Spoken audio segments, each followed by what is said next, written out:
Got a lot of problems. What's happening, But we've y'all? already started that. We're moving the encampments What's up, away. DC? We used to call you Chocolate City, but now it's Federal City, y'all. What's up? Black, powerful. The revolution will not be televised. Talks about a prophesize. Like power. Real easy for me to get lost in the game, especially now that they doing that alien nest type script. You dig? DC, Federal City, welcome to the smell with a Fed cell. Mother. Fire! Burn! Trump drawing lines. Power. Hope he's getting federalized. So scared, cap, popping lies. They got the National Guard on combat formations, helping the homeless relocations, evacuations, evictions. Martial law in a police state. Tell the tourists things ain't nice. If they ain't white, they might get stopped by ICE. Like powerful, yeah. We got the curfew for the kids at night. Catching fed sayings ain't right. While the rich get rich and the poor get poor off this big new deal. While they get fat and getting they fill, most kill for a real meal. So the blue gang is loose. Yeah. Man. Say what? Loose. Those clips sink most ships like a hurricane. DC, Federal City, welcome to the smells of the Fed sales, mother. They taking the pictures for the facial recognition, y'all. I stay masked up, don't take no jab at all. 5K for the nanobots, making zombies of us all.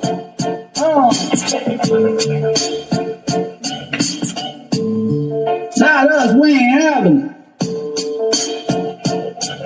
That making America great again ain't skip.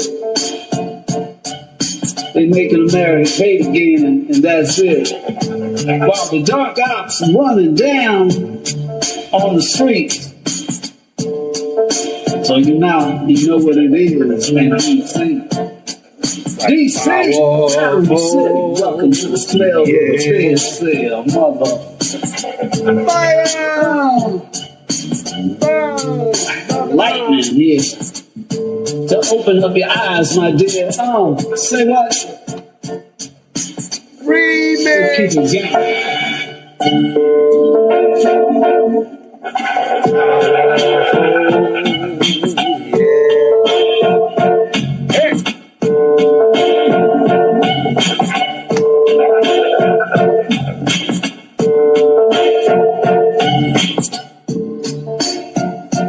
DC, Federal City. Behind the rails, he laying on bed and nails.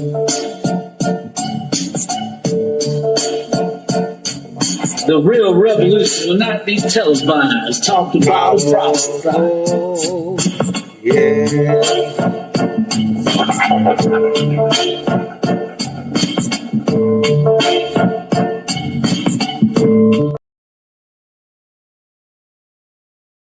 We all want the same thing. We all want a safe city. We want a safe capital. We want to be able to bring our families here. We want to be able to come and enjoy the history that makes this place great. And unfortunately, we are not in that position right now. And Mr. President, I want to thank you for taking the step that we need right now to make criminals understand that they are not going to get away with it anymore. And I'm not going to stand here and go over and over the cases. But what I can tell you is this. I see too much violent crime being committed by young punks who think that they can get together in gangs and crews and beat the hell out of you or anyone else. They don't care where they are. They can be in DuPont Circle, but they know that we can't touch them. Why? because the laws are weak. I can't touch you if you're 14, 15, 16, 17 years old and you have a gun. I convict someone of shooting another person with an illegal gun on a public bus in the chest, intent to kill. I convict him. And you know what the judge gives him? Probation. Says you should go to college. We need to go after the DC Council and their absurd laws. We need to get rid of this concept of, no cash bail. We need to recognize that the people who matter are the law-abiding citizens. And it starts today. But it's not going to end today, because the president is going to do everything we need to do to make sure that these emboldened criminals understand we see you, we're watching you, and we're going to change the law to catch you. And my final note is this. These kids understand that the jurisdiction is through the state attorney general, Brian Schwab. I did a poster of the young man from Doge who was beaten bloody with a severe concussion, a broken nose. And then I did a poster of what happens to those kids, because I can't arrest them, I can't prosecute them. They go to family court and they get to do yoga and arts and crafts. Enough. It changes today. Thank you, Mr. President. You're welcome. Great job. You leave. Thank you. This him. What you take with you. Y'all black ass spent all them motherfuckers at the big house to talk about for the last few hours. Seem like white folks. Actions to deal with the emergency crime conditions we currently face in the District of Columbia. The first of these was an executive order, as President Trump said before, invoking his powers under Section 40 of the Home Rule Act to take federal control of the DC Metropolitan Police Department. Along with that executive order, President Trump signed the statutorily required notification letters to Mayor Bowser and to the relevant House and Senate committee leaders.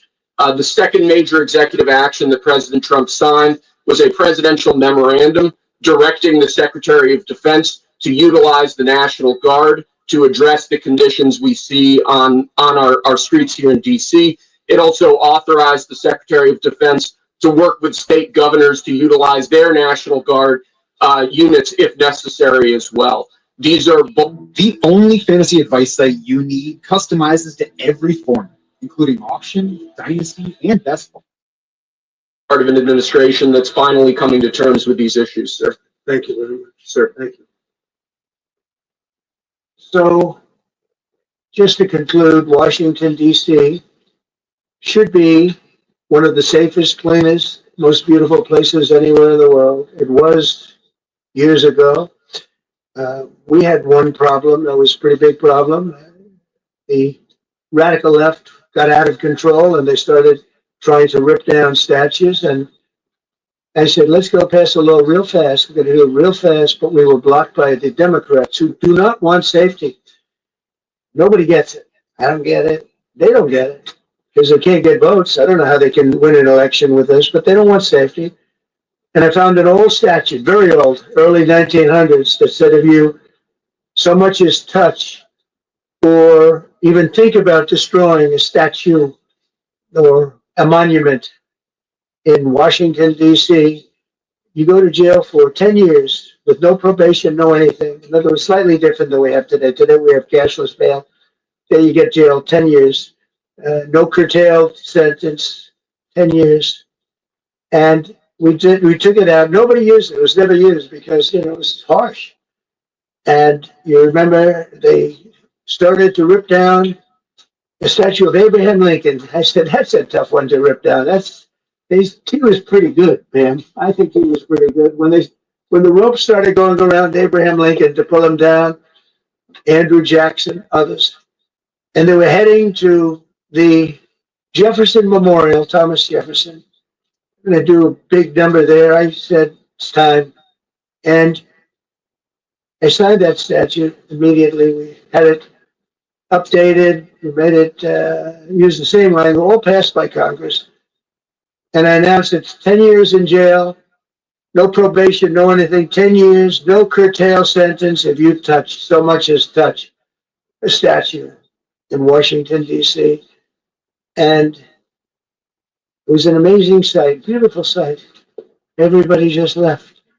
The ropes were hanging around Andrew Jackson. There were 2 ropes around Abraham Lincoln. They left the rope, but everybody just left. And that was the last problem we ever had. You know, that was the last problem that we ever had with the statues. They were going wild. And somebody came to me and said, sir, in 1910, I don't want to give you the exact, because you'll say, Donald Trump gave us wrong dates around like early on. You know, if I'm slightly off, it make you sound a little bad. So I won't put myself in that position. I won't put you in that position, because I think everybody agrees with what we're doing today. But when I signed that thing, it was like a miracle. Everybody left. They were gone. They were starting to march down. They started the march toward Thomas Jefferson. And I figured he was always going to be safe. But they found something with him, and they found something with Abraham Lincoln. And even in the name George Washington in California, numerous places changed the name of George Washington High School and various other places. They took George Washington's name. This was a sick, woke culture that I think we've largely ended. And a lot of those people that were woke are now turning out to be the opposite. I won't go so far as to say MAGA. It's a very special category. But they've gotten out of that. But we have people that love this country, and they love this really beautiful capital. It is. I flew over it the other day, and I said, what a beautiful place. But if there's crime all over the streets, when you get there, it doesn't look so beautiful. But we're going to make it beautiful again. We're going to fix it with crime, and we're going to also, as we're doing that, we're going to start doing things that we know how to do, that I know how to do better than anybody, I guess, because of my experience from previous life. But not only are we stopping the crime, we're going to clean up the trash and the graffiti and the grime and the dirt and the broken marble panels and all of the things they've done to hurt this city. And we're going to restore the city back to the gleaming capital that everybody wants it to be. It's going to be something very special. All of these people are really tough. Can I shake your hand, Gaddy, please? You're going to be so important here. You're going to be that guy. I hope I don't have to fire him in 2 weeks because he's too soft. I don't think he's too soft. If I do, I will, though. Is it okay if you're soft, weak, and pathetic, like so many people? I will fire you so fast. You're not going to have to worry about that. No, I think you're going to do a fantastic job. And everybody in this room, they may not express it, but they all want that to happen. You know, they want to be safe, and they have families too. So it's an honor to have such a large group. I've done this for years now, hard to believe. I've never seen this room so packed. In fact, I'm sure it's a violation of every fire code. But we'll let you stay anyway. You're taking a chance. And with that, we'll say, maybe if you could, Yeah, it's the Black Openum Lion. if we could, Black Openum Lion TV for the Saturday night Black Revolutionary Block Party. And let's hear some music. You know, we can't play too much news without the music now.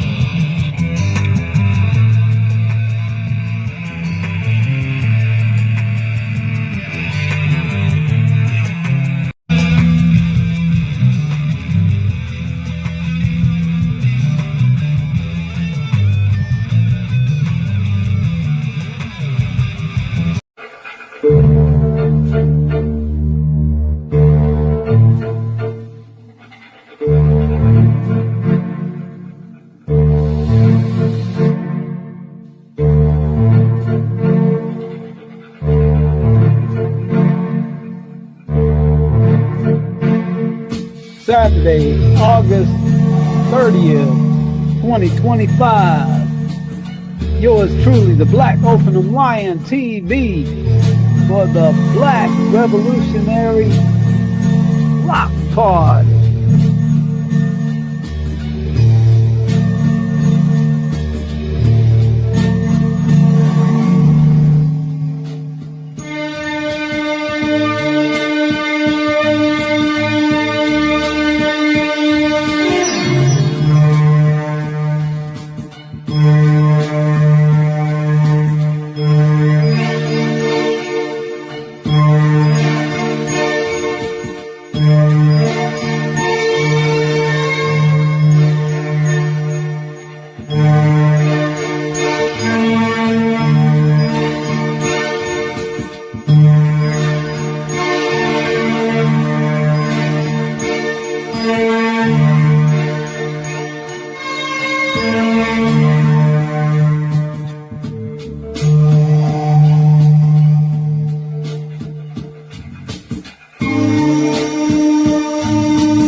Just so y'all know, Russia did have a response to the peace talks. This is Russia's response to the peace talks. Here he is now. Hi. Just trying to make sense of all this data. Not that part. Just can't stop science. That's fine. No. Oh, wow.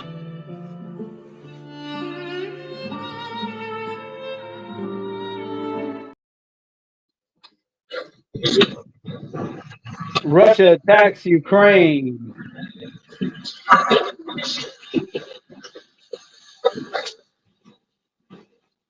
Missiles and drones.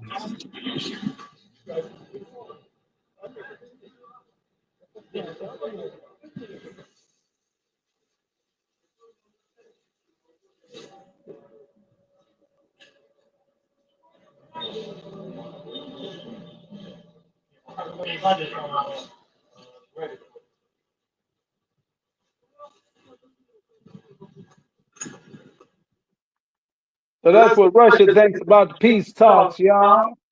And this is what Trump thinks about. And come Monday, Kamala Harris. Vice President Kamala Harris will lose her Secret Service protection. President Trump issued a memo to Homeland Security to end her security detail, which had been extended by former President Biden until late July. Now, this change comes just before Harris is set to begin her nationwide book tour. Well, that's cold-blooded. He knows she's going on a book tour, and he's going to take away Secret Service security something. Man, that's cold-blooded. But I tell you what, while they talking about Chicago, right up the street from D.C. is BMO. And this is BMO.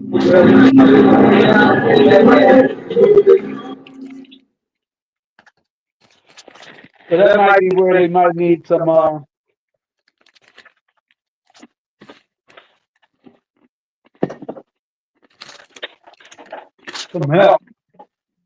Mm-hmm. You want to get more help in the areas where we need it.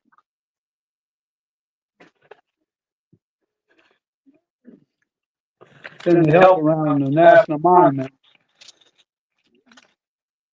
Or them statues and buildings don't need help protecting themselves, believe me.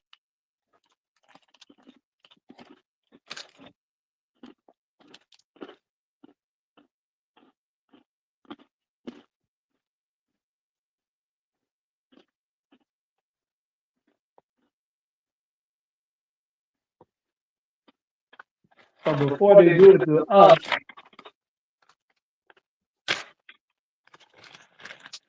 let's make sure we don't do it to us.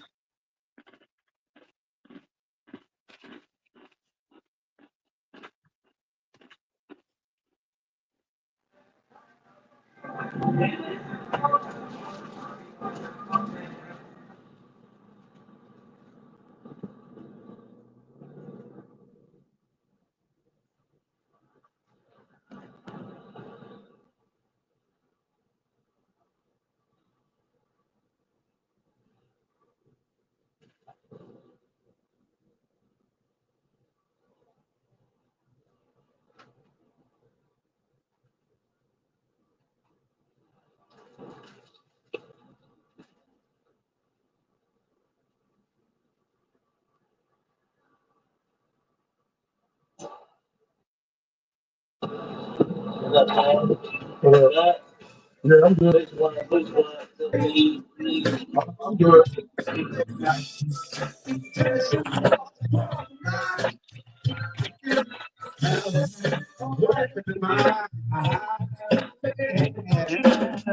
and harmony, the only way to defeat tyranny.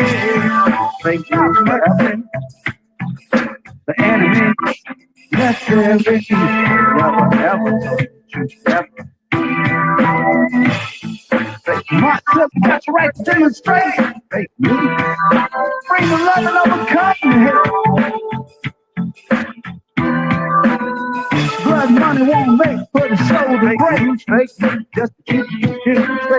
Fake you don't take your hand pound. Fake first next. Don't you fake shot. Never fake got the brother down. Fake body cash. Aim at the ground. Now the races go away. You boss the word today. 30 minutes. Right. I done took the page when I flip the script. Now don't blink, I'm about to flip. Fake news forever. They ain't never ever told you the truth. Never. Fake news. Fake news. Don't get lost. Fake news forever. You're not the man with the plan. Never told you the truth. Never. One that you don't give a damn. Don't you think to see I see? You're gonna get killed, and it's a possibility. Even though I can say, they let you people know you. Got a plan, fake news forever. Now don't look at it. Never told you the truth. Respect from the friends on me. Shots fired. It's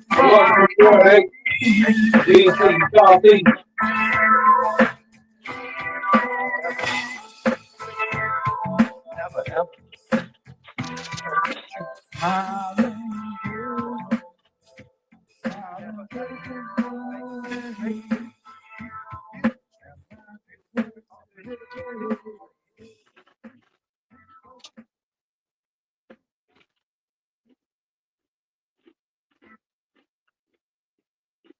Malcolm X Park. Malcolm X Governor.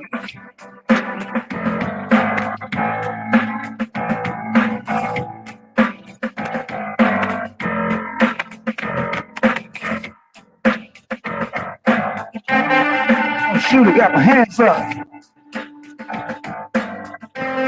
Can't breathe. I can't breathe. Shooter got my hands up. I can't breathe. Can't breathe. Shooter got my hands up. Like Ferguson, sir. You got a right. Just had enough. The Browns to the Dolphins. We can patrol our own neighborhoods. We don't need no help.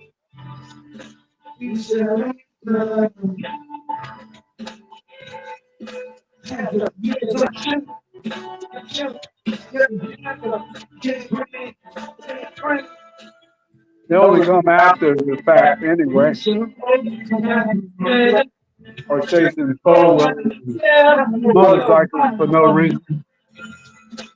Same 4-wheelers and motorcycles be legal in other areas. Don't shoot, I got my hands up.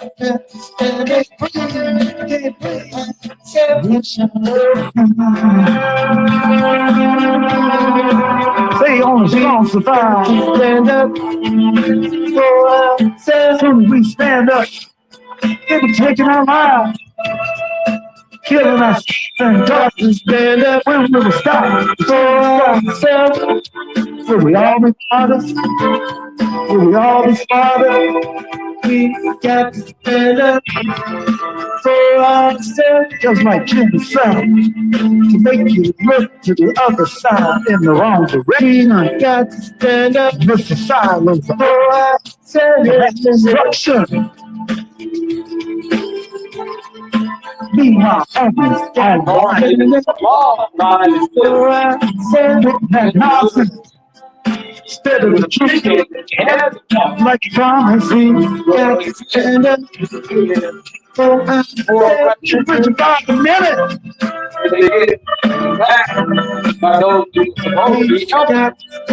Why do you get everything? Give out, yeah, to the audience. Like a white. We should open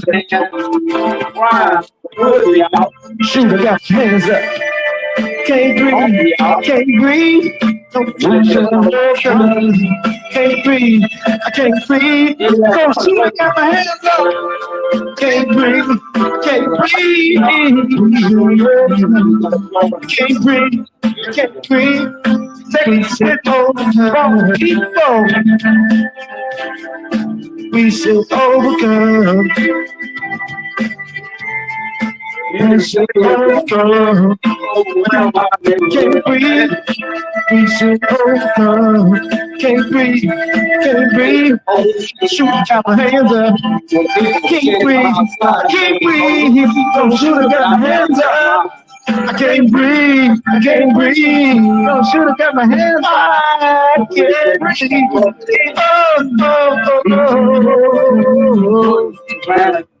breathe. I can't breathe. Can't breathe. We shall overcome.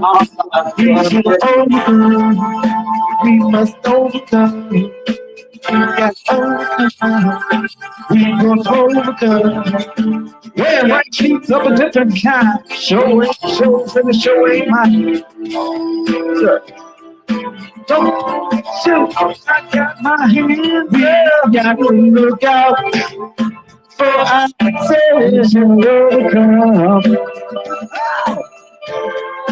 Wearing white robes of a different kind. Cause the show ain't yours and the show ain't mine. Coming through with martial law and pickup trucks. The main objective is to mess us up. What is your opinion of the difference between Washington, D.C. and Baltimore? Oh man, it's a whole different side. Baltimore is a whole different world. Because it's like, what the thing is they're so close together, but they're so different. Like the language, slang, everything is different. It's different. The sound of Baltimore people, how they talk is different. All that shit different, it's different. It's not like that, you know, say that their clothes and like how we dress different and all that. Yeah, I didn't know that. I raised like, yeah. I still fuck with Baltimore though. I still fuck with all the food though, but I was out there a couple times. Years back. I fuck with her, yeah. Shout out to y'all. Older niggas from us. Any last words you want to have anything you want to say or stuff there? I know, you know, and I was a little bit. Yeah, live your life though. Don't let these people manipulate your mind. Keep that change on you. Real. And I talk about that hand sanitizer. That's that thing. Hands in the past, You know, that thing is real. Yeah, hand sanitizer be safe. All right. That's it. Keep on. In the road right now, Minnesota down the street. What side of DC is this? It's not okay. All right, it's right there from DC.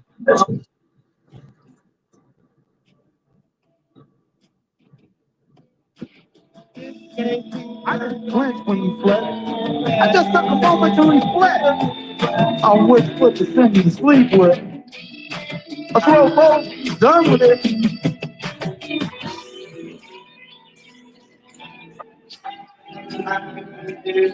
Take the gloves off the fist.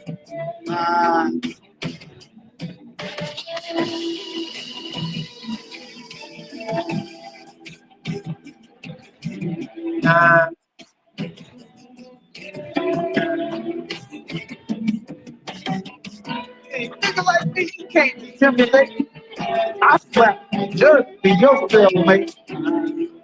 You'll fade away. The sleeping giant is wide awake. Can't take the gloves off this.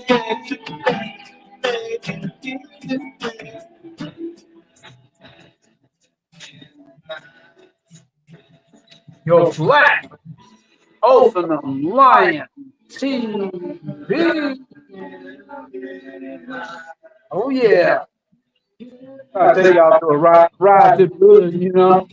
We don't want to hang out in the back alley of the White House too long. They'll call Secret Service on man. Yeah, they're like, man, there's a black revolutionary hanging out back of the building. He's trying to report to the hood everything we doing. And there you go, Martin Luther King Avenue right there. Wait a minute. Yeah, MLK. Coming up on Good Hope Road. Wait a minute. Come on. Oh, Good Hope Road right now.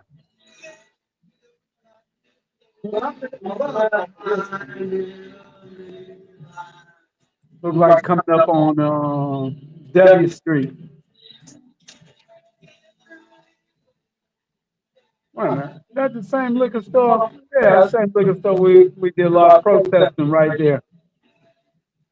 Same street where the people that got shot. And 3 girls that got shot. And we did patrol that neighborhood. So, like I say, if they're going to patrol the neighborhood, patrol it right. Patrol it like we patrolling it. So that way can make a difference. Stop some of the killing. You dig?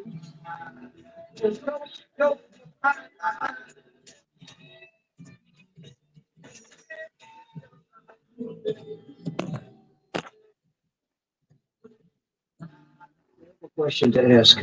So are white people. More white people, by the way. More white people. Developments this morning on the federal takeover in D.C. Customs and Border Patrol agents are now teaming up with U.S. Park Police to protect national park sites. The Department of Interior Secretary says these officers are being deputized, which basically means they can make arrests. Now, this comes as we have new numbers from the White House on this operation. Since August 7th, officers have made more than 550 arrests. They say of those, 3 are known gang members, including one who is allegedly a member of MS-13. They've also recovered 76 guns and cleared 48 homeless encampments. Right now, the National Guard, MPD, and ICE agents are patrolling the D.C. neighborhoods and all reporting different statistics on how many people have been arrested. 7 News' Carl Willis is breaking down the numbers for us this morning and has a look at some of the pushback on the streets. The vice president personally thanking federal law enforcement for stepping in to help crack down on crime in the city. And they got rumors that Trump might be dying. He might not According to live Capitol long. Police, 527 arrests And Dan today, said he was, August 7th. ready to Early be Wednesday, the president. White House Same thing reported would a happen to higher Trump. number, saying Now, why would you say that 551 unless total something might arrests be getting have ready been to made happen? in the district in that same time. Can't tell you exactly what they report or how they report or coordinate their number. But the feds say any arrest made during the federal enforcement falls under the operation's arrest totals, regardless of which agency makes the arrest. What people have to understand is that with an additional 500 more officers, you're going to have more arrests. You're going to have more traffic stops and those types of things. So we have to anticipate that because we have an influx of police presence. A White House official said of the 551 reported arrests, 225 were related to immigration enforcement. They say 3 of those arrested are alleged gang members. As the operation continues, federal officers, including ICE agents, are being met with some vocal opposition in D.C. streets. This scene in Columbia Heights Tuesday, with a crowd chanting at federal officers until they eventually leave. Wednesday, Chief Pamela Smith urging protesters not to go too far. What we don't want is for community members to interfere and get involved in things that is a police-related matter. Carl Willis, 7 News. We've been trying to answer your questions on how the government and local agencies involved are working together. Now we have an example. We told you yesterday morning about troops deployed to these 10 metro stations, including Waterfront. At that stop on Monday, the National Guard helped prevent a dangerous situation from getting worse. 2 guardsmen pictured here on your screen were on patrol when they saw a man take out a knife and threaten another person. They alerted police. They didn't show none of the Anacostia, Washington, D.C. Around that area were safe. To do that, we had to partner up and communicate with the law enforcement officers that were nearby, making sure that we had eyes and ears on the situation to keep everyone safe. It is important to note that right now the National Guard is not making arrests. The White House says they may be armed, but their current mission is to be visible to deter crime. And the impact of federal control isn't just playing out in City Hall. It is also being felt inside restaurants and bars where owners are trying to balance public safety with customer confidence. And our John Gonzalez joins us now live from downtown, where owners are hoping Restaurant Week will finish strong. Good morning, John. That's absolutely right. Good morning, Melanie. You know, during the first week of this federal surge, restaurant reservations saw a sharp decline. Some restaurant owners telling me record low numbers. Take a look at your screen. Data from Open Table shows year-over-year declines ranging from 20 to 30% on several days. Well, this week, there are some diners are coming back. Monday, during the first day of this restaurant week here in the district, which also includes Maryland and Virginia, reservations surged 29% compared to 2024. Some businesses, well, they say the visible presence of federal agents has kept customers away. One nightclub owner told 7 News he lost more than $15,000 in a single evening. At the same time, the White House administration argues the numbers are being taken out of context. Officials point out that last year's Restaurant Week took place earlier in August, boosting comparisons. I do think that the presence of federal government, law enforcement officials on some of our busiest corridors might have an impact, but I think it's too early to tell because of these other factors. In the city, the amount of crime or fear of crime is significant. And, you know, the rhetoric about this extra support in the city, I mean, and these are our military, like they should provide a sense of peace. I would love for us to stop making this political. Support our restaurants. And on a side note there, Vicky told me that she actually had her car vandalized recently heading to a restaurant here in D.C. Another factor, immigrant workers may be playing a role in all of this. Restaurants say that they are short-staffed. Restaurant and delivery drivers afraid to show up right now. Organizers call this event a lifeline during August when Congress is in recess. Locals and travelers are typically staying away from restaurants in August. They say the toughest test could still lie ahead if this presidential order is extended. Reporting live, John Gonzalez, 7 News. Thank you, John. And it has now been 2 weeks since the federal crime crackdown began in D.C. We reported to you earlier. Authorities say they recovered 76 guns so far. So take a look at this video. It shows federal agents seizing at least 1 gun on Minnesota Avenue in Southeast. That community has grappled with gun violence. Neighborhood Commissioner Andrea Davis tells us her community needs more police presence and more gun seizures. I'm happy that they're getting guns off the street. Anytime we get 1 gun off the street, it's a win for the city because that they have not been able to use that gun in a potential crime. And Davis plans to hold a crime walk on Monday to raise awareness about her community's public safety needs. It'll begin at 3 p.m. at Boone Elementary on Minnesota Avenue in Southeast. And we want to give you a heads up about a new extended juvenile curfew in DC. This is along the U Street corridor for kids and teens under 18 years old. The zone starts at 8 each night, tonight through Sunday. And a reminder, there is still a citywide curfew through August, every day from 11 p.m. to 6 a.m. 11 to 1 is understandable, but 8 p.m.? That's ridiculous.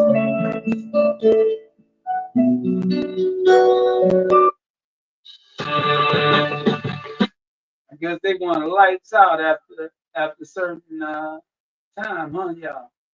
With a crowd chanting at federal officers until they eventually leave. Wednesday, Chief Pamela Smith urging protesters not to go too far. What we don't want is for community members to interfere and get involved in things that is a police-related matter. Carl Willis, 7 News. We've been trying to answer your questions on how the government and local agencies involved are working together. Now we have an example. We told you yesterday morning about troops deployed to these 10 metro stations, including Waterfront, at that stop on Monday. We already saw that.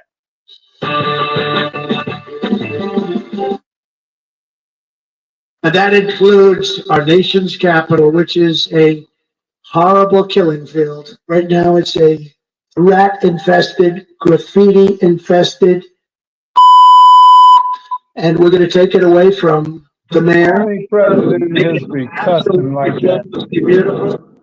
And I think we should take over Washington, D.C. Either they're going to straighten their act out in terms of government and in terms of protection, or we're going to have to federalize and run it the way it's supposed to be run.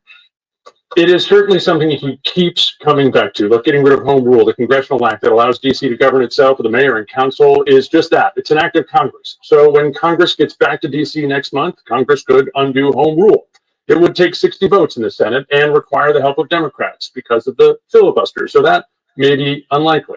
Not impossible, just unlikely. Trump could also reinstate a control board. That may be a little easier. Congress could do that too, but again, 60 votes. And while it's never been tested, some legal and DC experts think President Trump could reinstate a control board solely by executive order. It was last used in the 90s to get the city's financial house in order. Mayor Bowser points out the city has had 30 straight balanced budgets, all going back now 3 decades. But some DC experts we've spoken to say control boards aren't limited to solely financial reasons. So it would give the president's appointees total control of the city.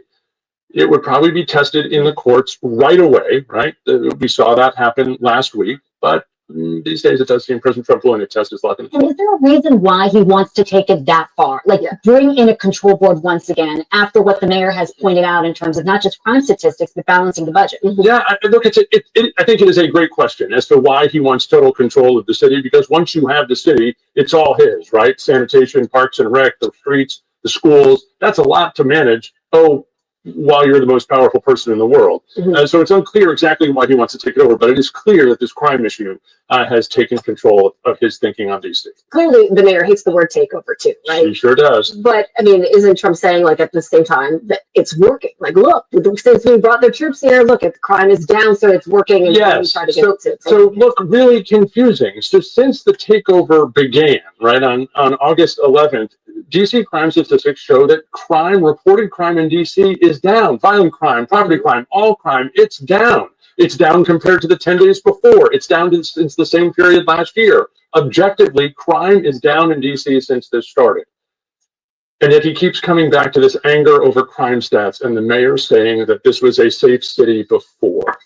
Real quickly, the response to the number of residents and people who love the city who are saying, I walk the streets every day, I live here, raise my family here, and I don't see the city that the president's describing.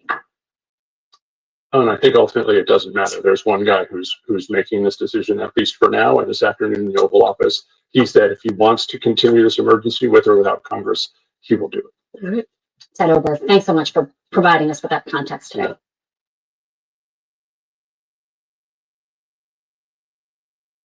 Getting all your daily nutrients is hard work.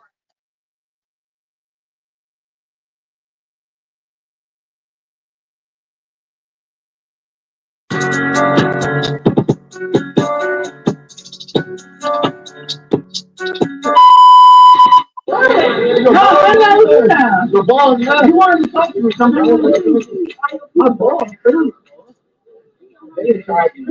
What's up, y'all? Hey, this is Bob's on TV. And then we got the FBI, the ATF, the Secret Service, Donald Trump got like that's like what you, first of all, that's 17 they MPD happy, ATF, FBI, Secret Service. They even got the pretty officers out there. That's just the Secret Service. They don't have no rules right now. President Trump holding his 7th cabinet meeting of his 2nd term yesterday, where he called for the return of the death penalty in the nation's capital. This as D.C. sees its first homicide in nearly 2 weeks. Lucas Tomlinson live in D.C. with the details. Hey, Lucas. Well, good early morning, Ashley and Todd. That shooting took place early Tuesday morning after midnight when a dope male was found unconscious but breathing in Anacostia off Minnesota Avenue in southeast D.C. He later died in the hospital, marking D.C.'s first homicide in nearly 2 weeks, bringing the total to 102 for the year. D.C. has a higher murder rate than Chicago, and during yesterday's marathon cabinet meeting that stretched for more than 3 hours, guys, President Trump says he wants to bring back the death penalty for anyone convicted of murder in the nation's capital. If somebody in the Capitol, Washington, D.C., we're going to be seeking the death penalty. And that's a very strong preventative. And everybody that's heard it agrees with it. I don't know if we're ready for it in this country, but we have it. Ready or not, here he comes. With the death penalty for anybody. And Colby Simpson, senior legal fellow at the Heritage Foundation and former U.S. attorney for violent crime, joins us now. I imagine that in a way you're, one, glad and relieved, but also kind of frustrated because you knew there was a problem and it was difficult to try to get these things done. This is now the results. We have Assaults are down 19%.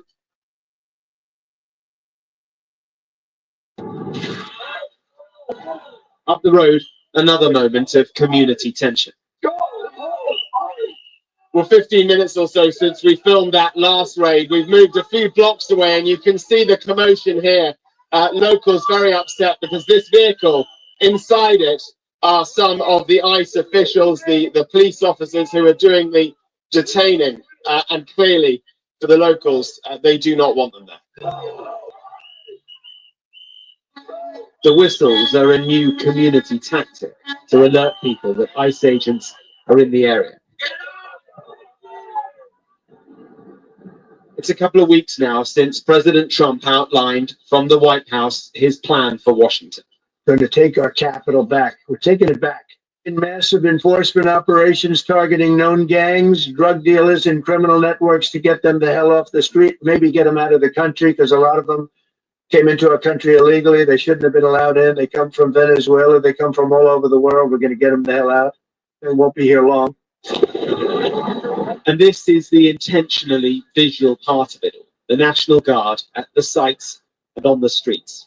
Fighting crime is their mission. The president has seized control of law, order, and security from the city authorities, who he has framed as failing liberals. He's pledged it as a model for other cities. But if this is largely about a display of strength, well, in the neighborhoods of overwhelmingly democratic left-leaning DC, it feels closer to a worrying tipping point. They don't make me feel safer. They make me feel more police. Like I have to be a little bit more aware, and not in a good way. 24 hours later, and we're back in Mount Pleasant. So we just ran into a local guy here who's had a tip off that there is a raid happening a couple of blocks over here. So we're just going to sit here. You can see the flashing lights down here.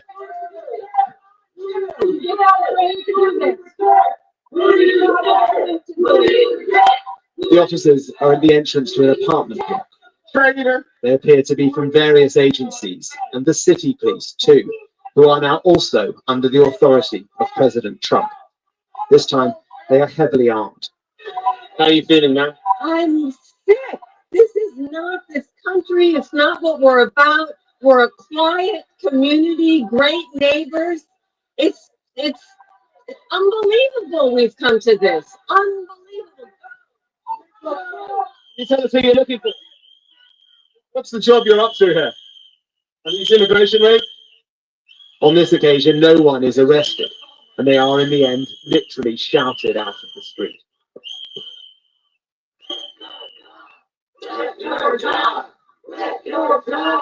I've lived here for 47 years and I've never seen anything like this.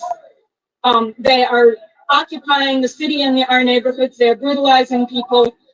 They are taking people for no reason. We don't want them here. This is a Donald Trump dominance performance. It is more than a performance, though, because here in Washington, the president can and has taken control of law enforcement from the local authorities to deliver his election pledge. Does this community anger make you feel upset, worried? But the community anger here is visceral. No comment. If this is the plan for Democrat-run cities across the country, well, then the weeks ahead look divisive indeed. Mark Stone, Sky News in Washington.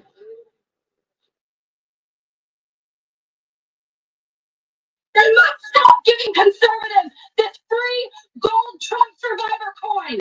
Starting this month, the 17th accountable, strengthening our public health system, and restoring it to its core mission of protecting Americans from communicable diseases, investing in innovation to prevent, detect, and respond to future threats. That's the mission of the CDC, and we're going to make sure that folks that are in positions of leadership there are aligned with that mission. Briefly on another topic, Alligator Alcatraz. Last week, a judge on an environmental concerns lawsuit said that the administration in 60 days to wind down operations there. State officials that the administration has not been shy in fighting back against what it calls activist judges. But why is it backing down this time? We're not backing down. We've always said that we are going to continue to fight in the court of law for what's right, because we know that what this administration is doing with respect to all policy, but also immigration policy, is above the books, and we're abiding by our nation's immigration laws. And we think it's despicable that an activist judge has inserted themselves in this migrant detention facility to the point where DHS is now having to relocate these illegal immigrants to other detention facilities around the country. That is an unnecessary burden on the Department of Homeland Security and these agents who should be removing these criminals from our community. That's what the American people elected this president to do. So we've always maintained, Gabe, we're going to comply with court orders, but we're also going to fight back on them on the merits of the law. And DHS is in compliance while we disagree with this decision, and we'll continue to fight it in court. Let's go ahead. So just following up on the CDC firing. Sure. Are you anticipating other changes there at CDC in addition to that firing? And is the administration going through in a very sort of organized fashion? Is there a task force that's going through high-level appointees to see who is or isn't aligned with the mission? Should we expect more? Not to my knowledge. I understand there were a few other individuals who resigned after the firing of Ms. Monterez. One of those individuals wrote in his departure statement that he identifies pregnant women as pregnant people. So that's not someone who we want in this administration anyway. So if people are not aligned with the president's vision and the secretary's vision to make our country healthy again, then we will gladly show them the door. Go to the back. Thank you, Caroline. Behind you, Andrew. Go ahead. Thank you, Caroline. The military deployment that President Trump has sent to the Caribbean Sea close to the shores with Venezuela is massive. It's much more that is needed to simply counter narcotics operations. Is President Trump considering launching military strikes to military installments or facilities in Venezuelan soil? I won't get ahead of the president with respect to any military action or questions about that ever. But what I will tell you is that many Caribbean nations and many nations in the region have applauded the administration's counter-drug operations and efforts. And the president is prepared to use every element of American power to stop drugs from flooding into our country and to bring those responsible to justice. And as I've said from this podium before, the Maduro regime is not the legitimate government of Venezuela. It is a narco-terror cartel. Maduro is not a legitimate president. He is a fugitive head of this drug cartel. He has been indicted in the United States for trafficking drugs into our country, and it is the utmost responsibility of this president and this administration to prevent the illicit flow of drugs into our country and to protect citizens from those deadly poisons. Greg. Thanks, Carolyn. I have two questions for you. For Democrats, including former White House Press Secretary Jen Psaki and Minneapolis Mayor Jacob Frey, attacked prayer and pushed gun control in the aftermath of yesterday's shooting. What's the White House's response to their comments? Yes, I saw the comments of my predecessor, Ms. Psaki, and frankly, I think they're incredibly insensitive and disrespectful to the tens of millions of Americans of faith across this country who believe in the power of prayer, who believe that prayer works, and who believe that in a time of mourning like this, when beautiful young children were killed while praying in a church, it's utterly disrespectful to deride the power of prayer in this country, and it's disrespectful to the millions of Americans of faith. And I would encourage Ms. Psaki to pray for these families themselves who need it right now more than ever. Glazed over the fact that the shooter was confused in their gender identity. Does the administration believe that this element needs to be investigated in the shooting? All of the elements are being investigated in the shooting, absolutely. Which is why part of the reason the FBI director came out and immediately confirmed that facet of the investigation. John. Thanks a lot, Caroline. Two questions on two separate issues. First of all, the drone and missile strikes that took place overnight in Ukraine. General Keith Kellogg, the president's special envoy, has described these attacks as egregious. Do you agree with that description, and do you view President Putin as an impediment to getting peace between these two countries? Well, it's not about if I agree, it's about what the president thinks, and I know what the president thinks because I talked to him about this. He was not happy about this news, but he was also not surprised.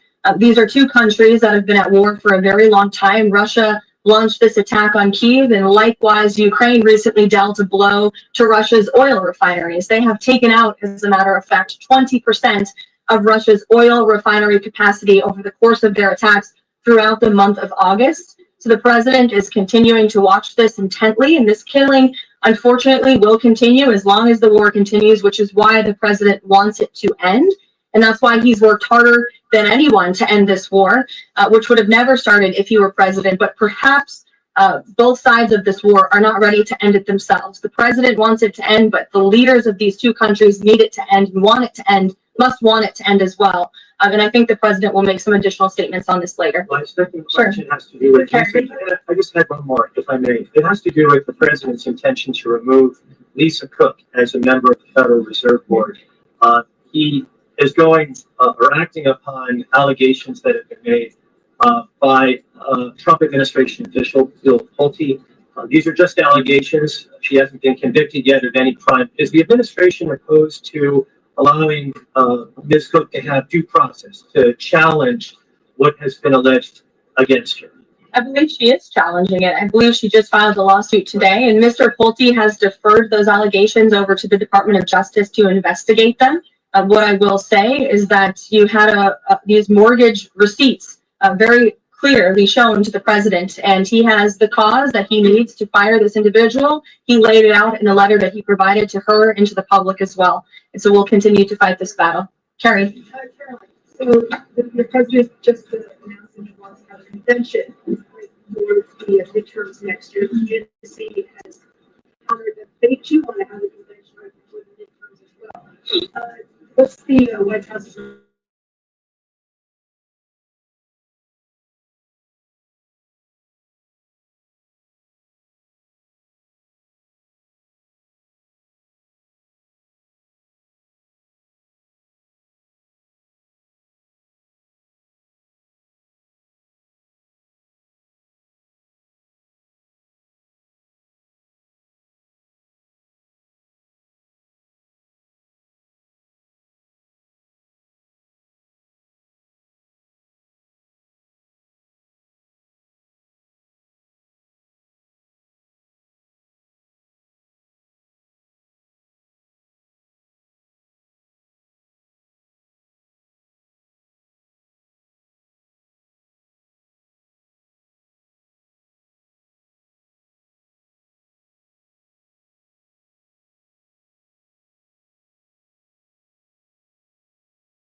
The protest in front So of y'all hear it. police headquarters. That's where it is, you know. Needs to understand is while they have In more legal America, basis for doing it, this is their goal. it's getting wore out, y'all.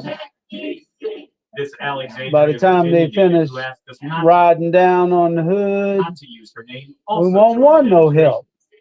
They're trying to make it less. It's like, come on now. We're gonna make it safe. Make it safe for the people to ride around without being attacked by the police as well. As Josiah prepares to begin college at American So we the University. people, we don't want to be From what attacked I've seen so far, DC is by one of the black, safest places. white, There or is the not blue. one hint of some sort of crime epidemic. One of the first stops for the mother and son was the National Mall, where National Guard troops were on patrol, even stopping for photos with tourists. The National Guard is walking by. So these are the first officers that we do see.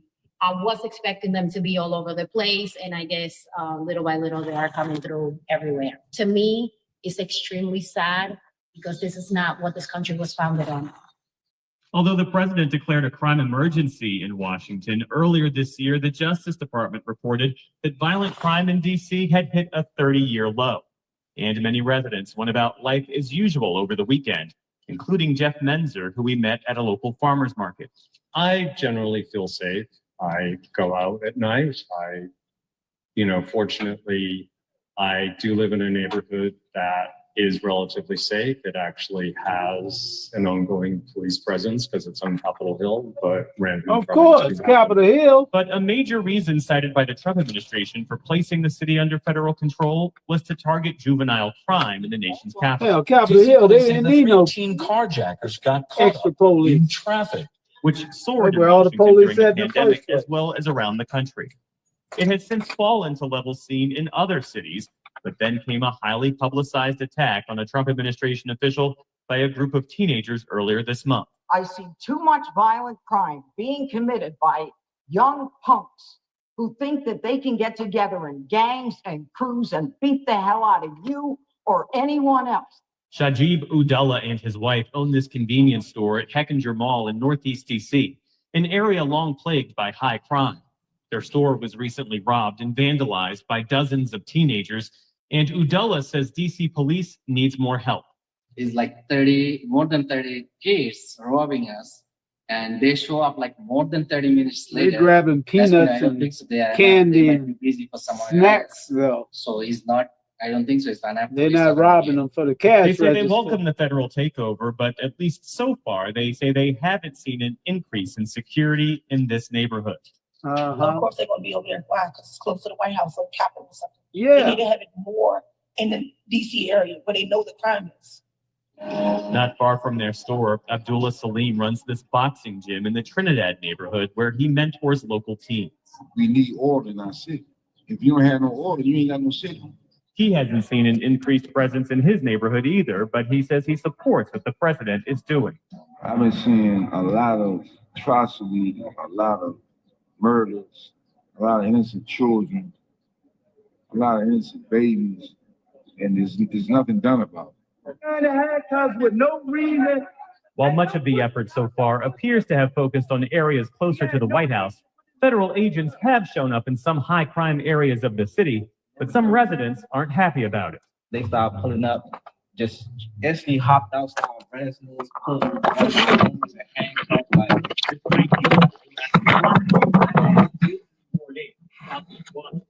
which has among the highest crime rates in the city. Last week,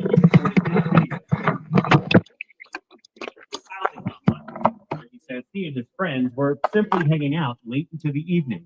They had firearms, they had their weapons, and we didn't have nothing but just ourselves to protect and make sure everybody was good. They just basically harassing us for real. People getting pulled over left and right. I seen checkpoints everywhere. I felt like I was in a foreign country. Nathaniel Long co-owns District Alley, a bar in the popular nightlife area of U Street in Northwest DC, where social media video has captured crowds reacting to the new checkpoints. He agrees that crime is an issue in DC, but says the White House won't solve it by force alone. It's like a takeover instead of like, let's add some aid and let's work with the local authorities and city. I mean, it's like a bull in a china shop. And it doesn't have to be that way. This year, House Republicans have withheld more than $1 billion of DC's budget, while the White House has also made cuts, including to police, security, and the courts.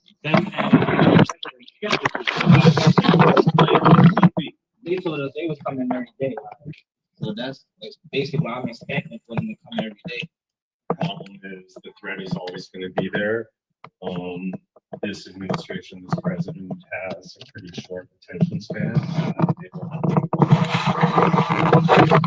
really see Epstein files. We've gone through many dark times before, and I think this is just another dark time. And I do believe that it's up to us as, citizens to stay active and to not give up. or give in. The emergency authority gives the president power over the city's police force for 30 days, but he's already said he wants that extended.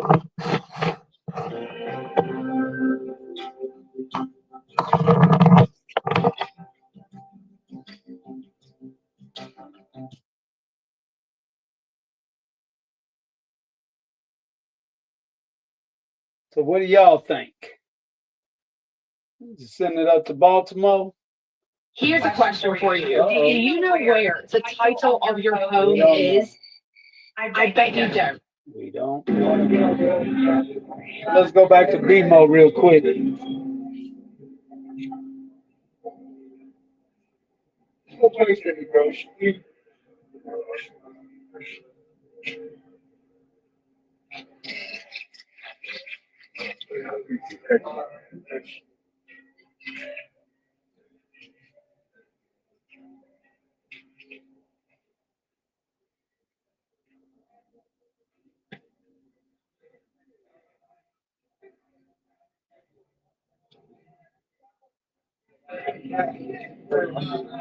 Baltimore.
Welcome to the DC Takeover.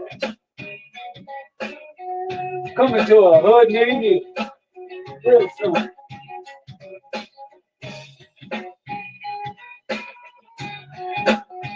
So yeah, it is Saturday night Black Revolutionary Block Party in full effect. Oh yeah.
So what hood y'all repping? rep your hood because it sure enough could become part of the takeover.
Talk about mind control.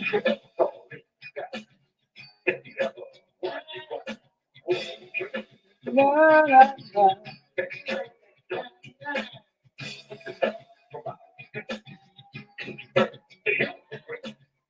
Hey,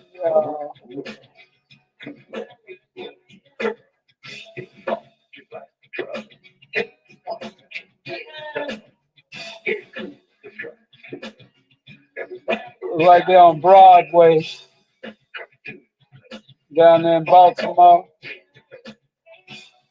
or Northern Parkway, Northern Avenue.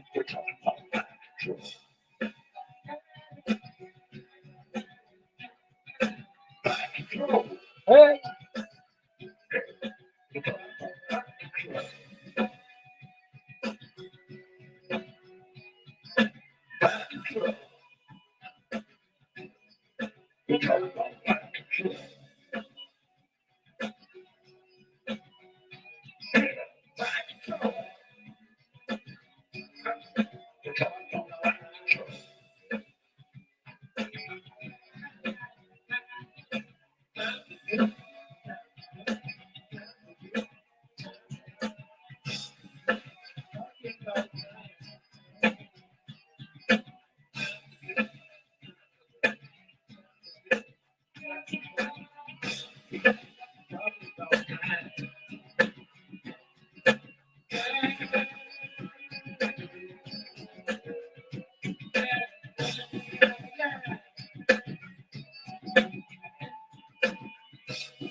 And please hit the benevolent fund so we can keep everything coming.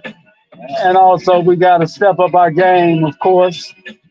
Time to go ahead and get some equipment top notch to bring y'all top notch broadcast.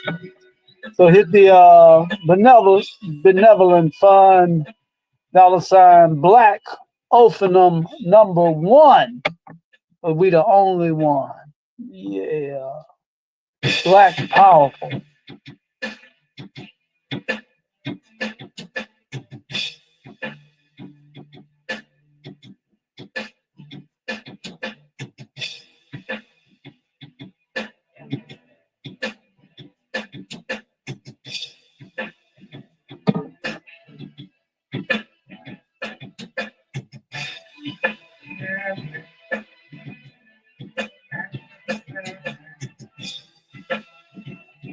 I figure I'd just take y'all in the hood with me real quick and show you what's up.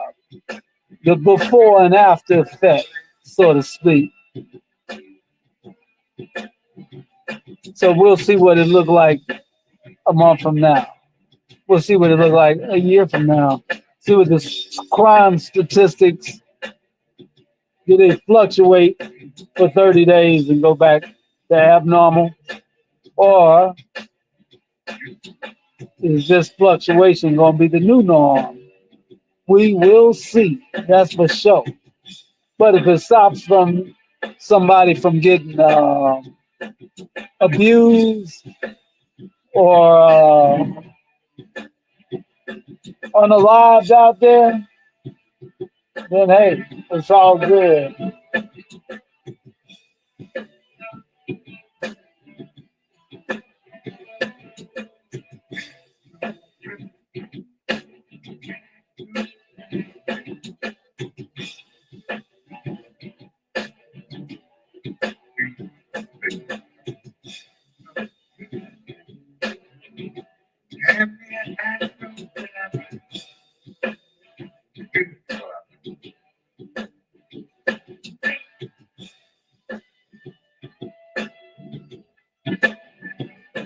Total arrest 1,007. Illegal guns 111. Known gang members 6.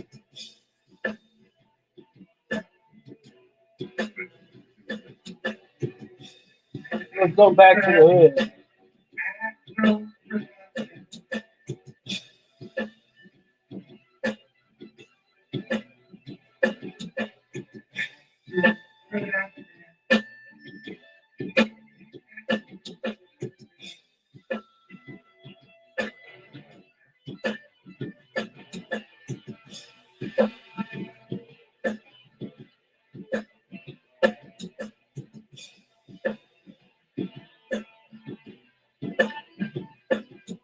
Cincinnati, Ohio, y'all.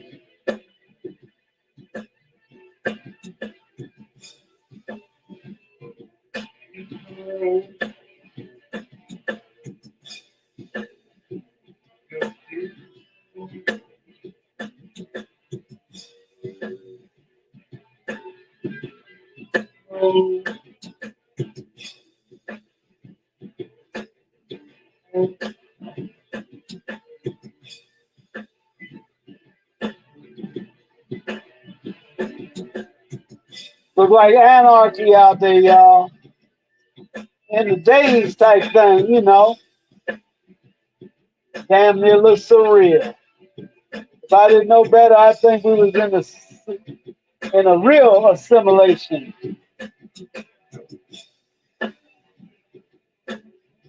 But what do I know?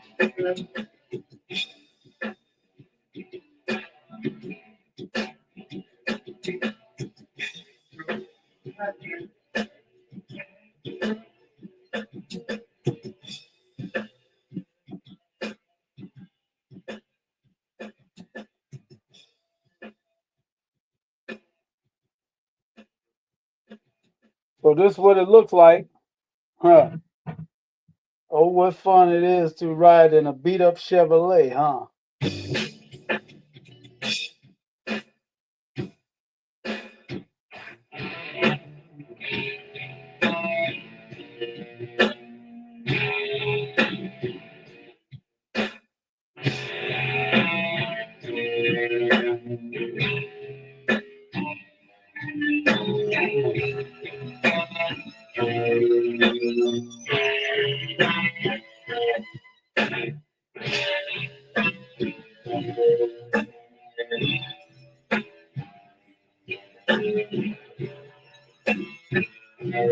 This is how we saw a black revolutionary block party.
And we do this for the love of the people. Don't get it twisted.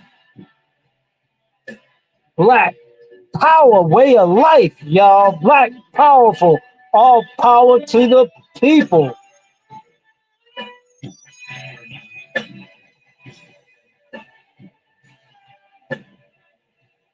Contributions go to the Benevolent Fund, $ Black Ophanum #1.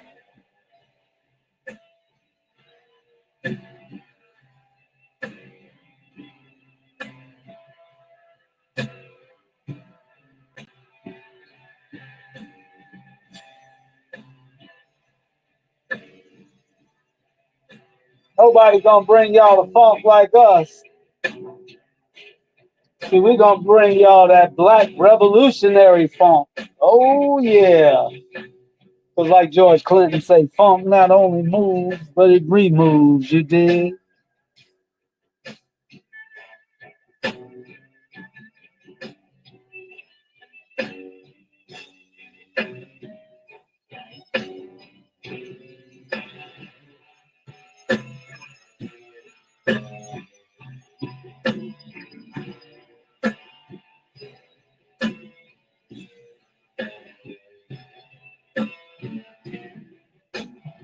Let's go back to the hood, y'all. Oh, we definitely on maybe W Street. What am I talking about? That's right around the corner from Good Hope Road. That's right where you used to go down to the corner there and catch the bus across the bridge.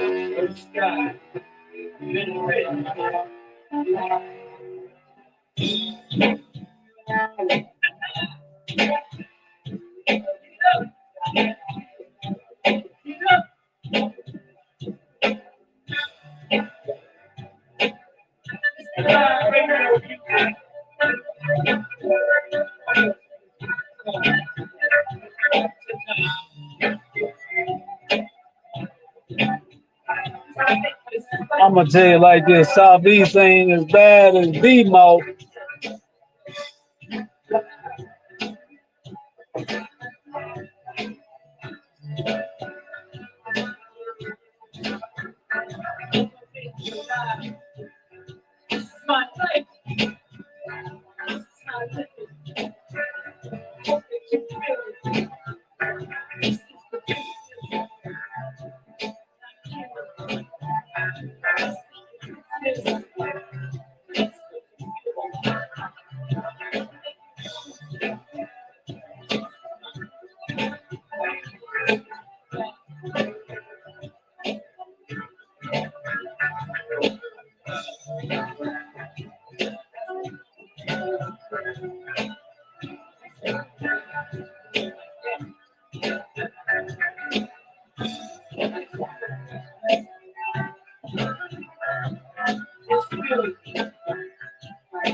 And I don't want to leave y'all out of the loop about this,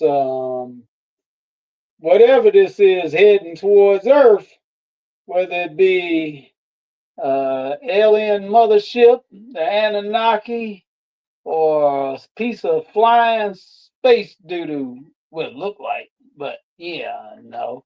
Let's see what they say about it.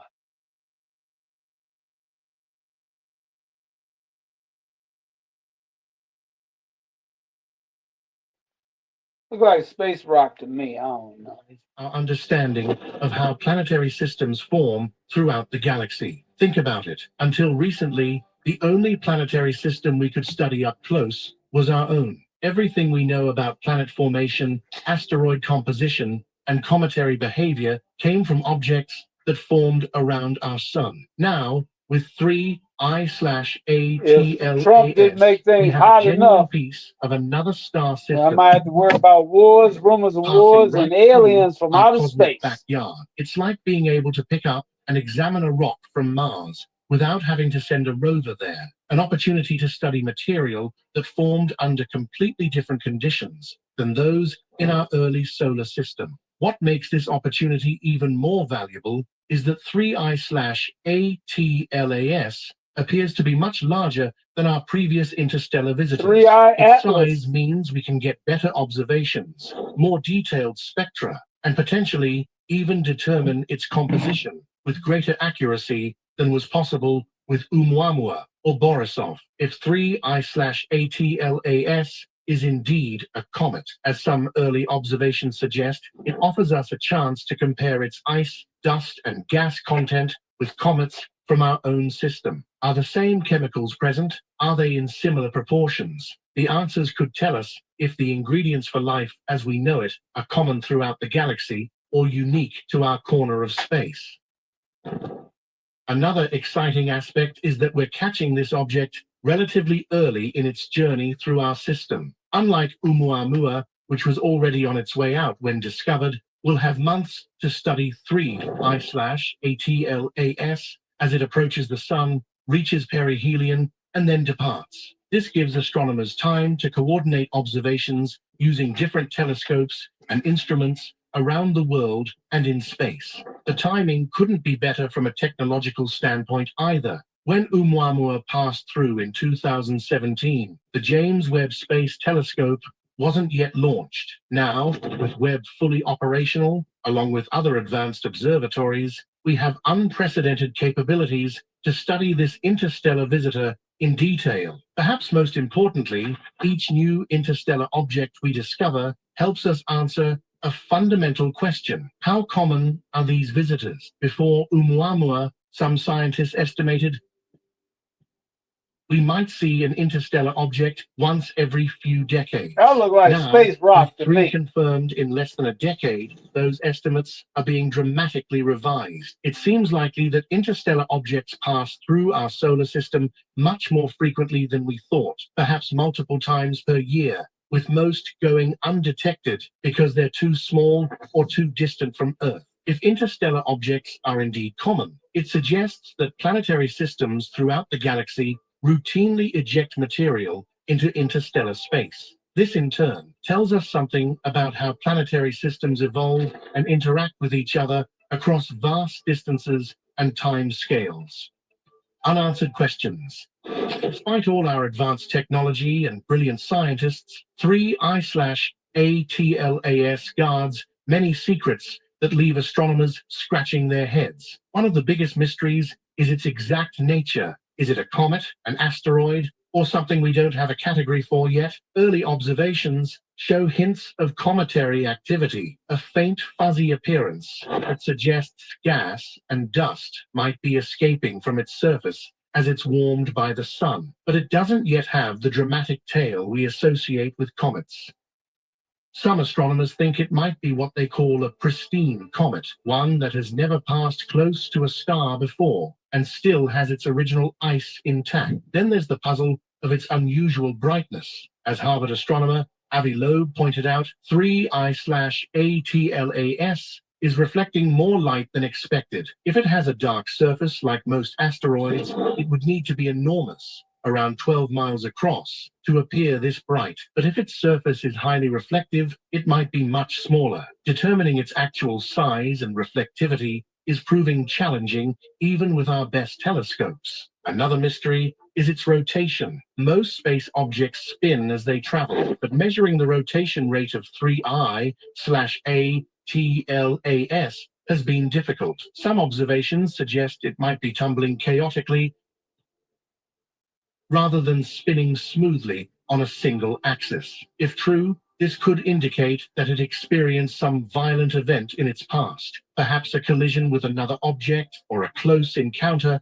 with a massive body that disrupted its rotation. There's also the question of its age and origin. Did it form recently around a nearby star, or has it been wandering the galaxy for billions of years? The surface features and composition might hold clues, but getting that level of detail requires observations we haven't yet been able to make. Perhaps the most tantalizing mystery is what 3I/ATLAS might tell us about the system it came from. Every star system leaves its fingerprint on the objects that form within it, particular ratios of elements, specific minerals, unique isotopic composition. If we can decode these fingerprints,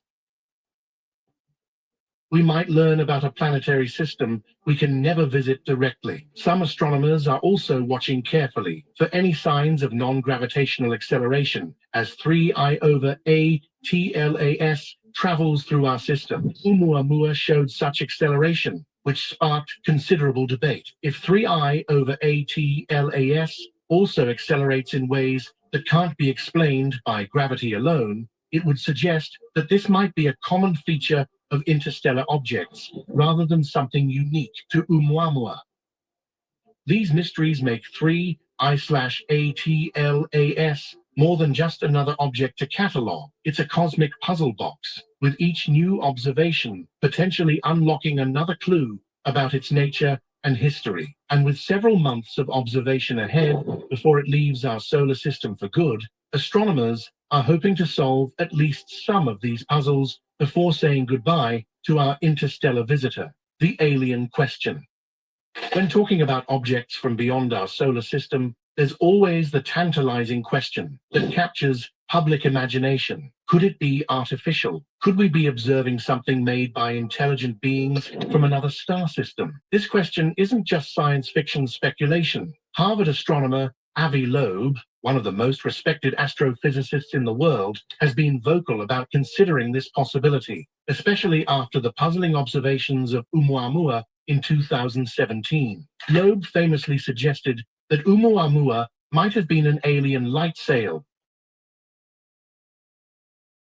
and strange shape, with 3I/ATLAS Loeb has once again entered the conversation, suggesting that scientists should use the powerful James Webb Space Telescope to look for signs of non-gravitational acceleration, movement that can't be explained by gravity alone. If such force is detected, it could potentially hint at some kind of artificial propulsion. Before getting too excited about alien spacecraft, it's important to understand that non-gravitational acceleration can have natural explanations too. Comets often show this behavior as ice on their surface turns directly into gas when heated by the sun, creating a gentle thrust like a tiny rocket engine. This outgassing can subtly change a comet's trajectory in ways that pure gravitational calculations don't predict. What would make 3I/ATLAS truly suspicious from an artificial standpoint? Several things could raise eyebrows among scientists.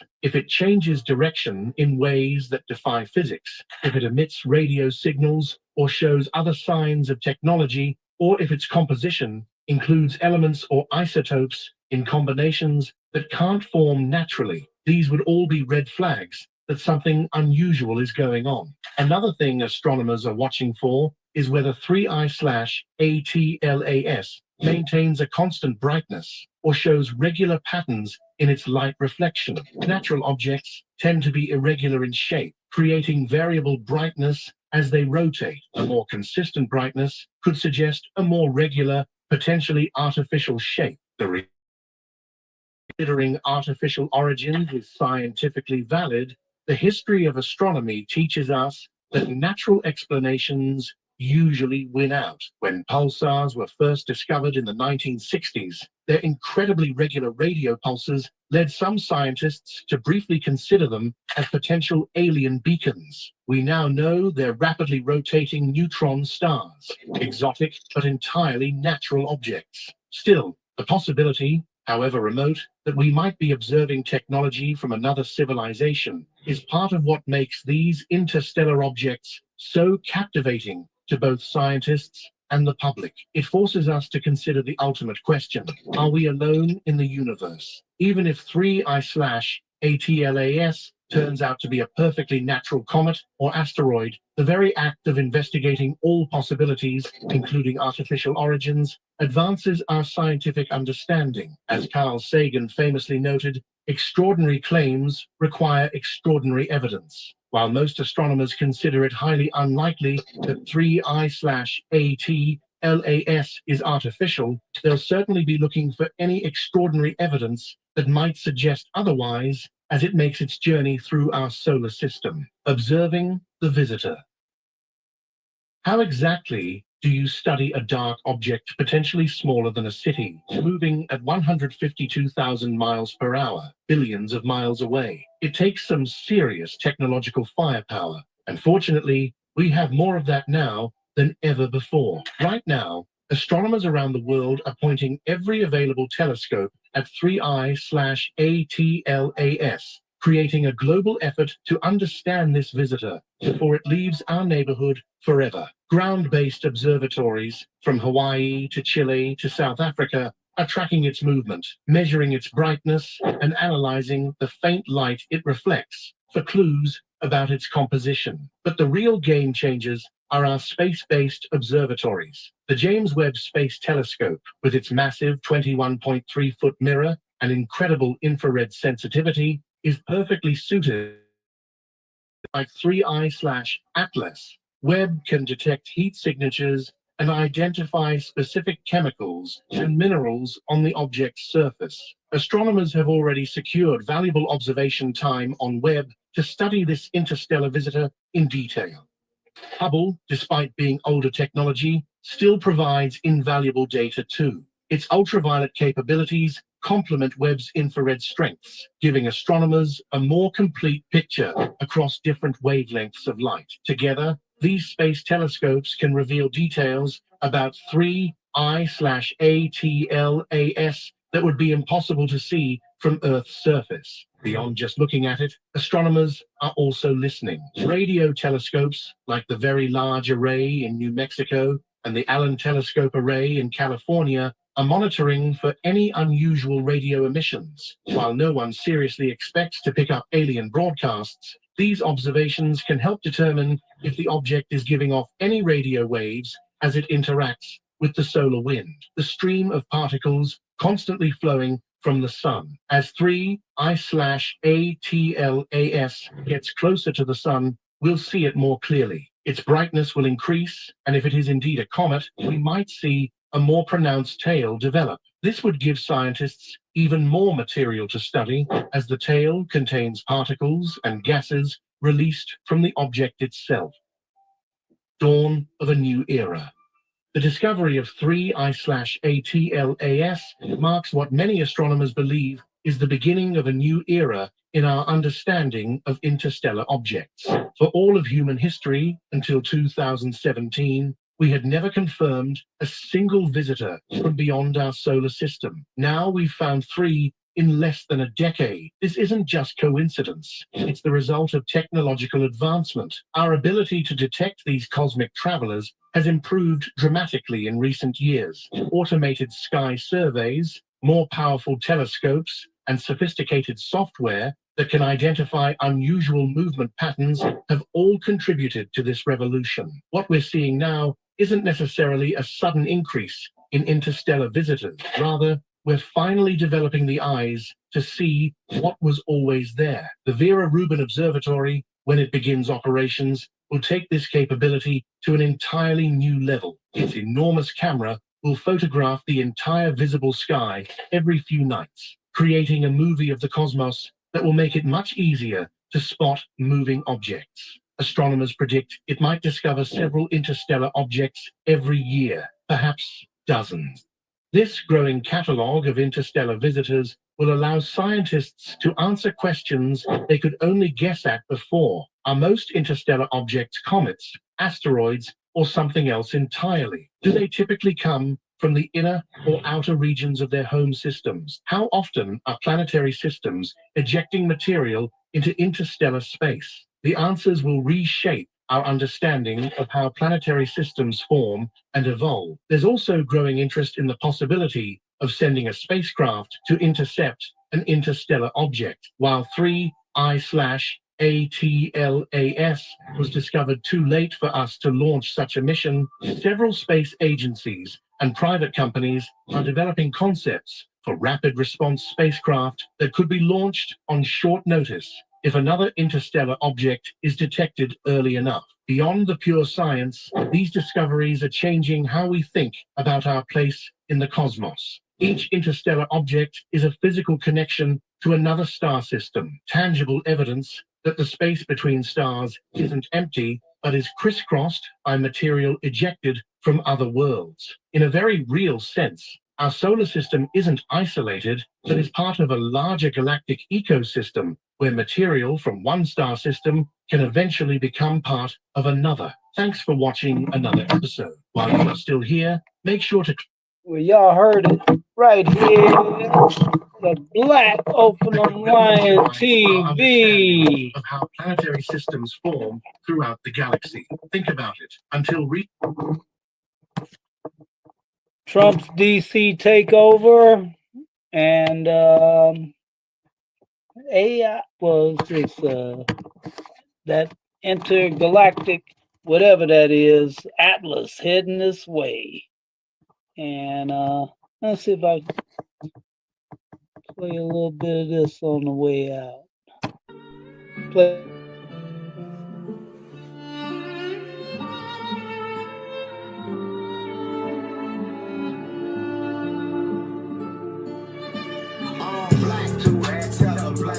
Made $500,000 off the scams and flew it back out. We was in the lakes trying to stay until I max out. Made $100,000, tell that bitch to keep her ass out. Bought 100 guns, now my nigga pass her ass out. Kwame took the city while the killers took the back route. Ask about me, killers kill about me. Made $1 million plus 3, and I did it in the streets. SEL niggas, I can smell niggas. They stink like dead bodies.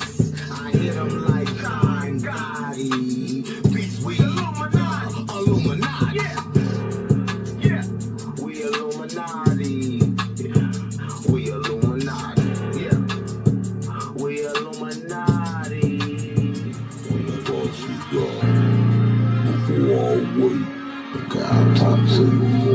in a minute. More fool with you, or voice of a demon.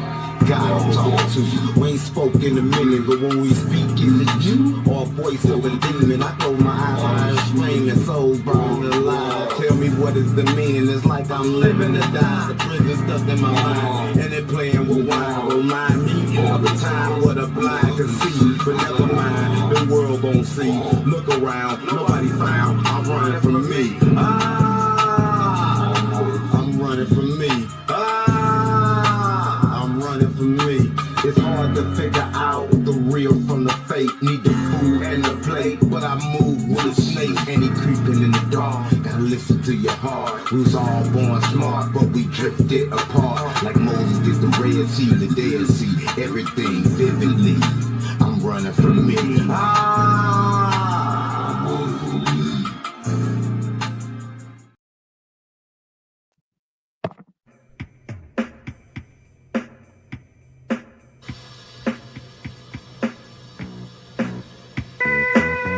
I went to St. Louis, Missouri the other day. They had Black Panthers from all over the country. No one knew about it at all.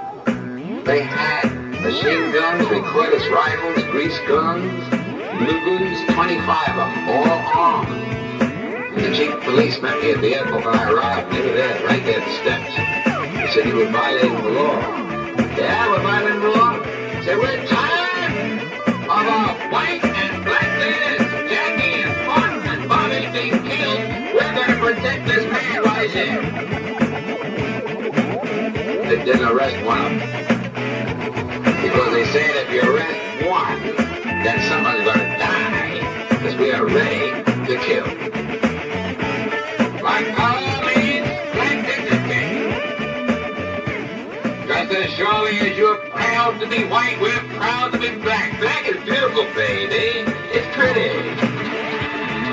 I always say to my brothers, I say, they don't worry about white chicks. We got everything from chalk to charcoal in our home race. And that's it.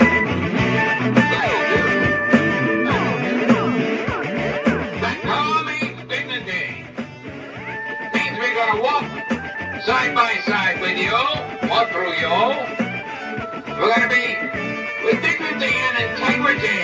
We don't want any more than you have, and we're not gonna accept any less than you have. That's not enough.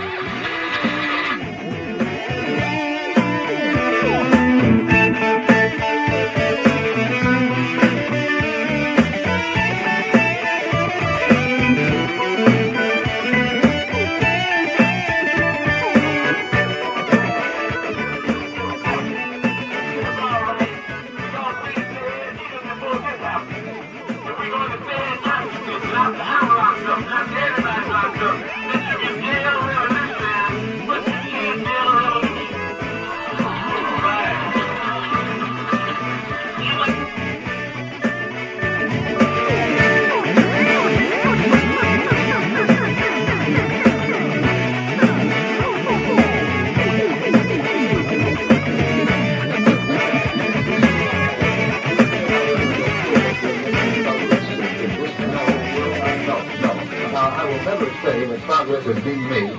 If you take a knife that might take 9 inches and pull it out 6 inches, there's no progress. You pull it all the way out, that's not progress. The progress is healing the wound that's below me. And they haven't even begun to pull the knife out, much less trying to heal the wound. They won't even admit the knife is there.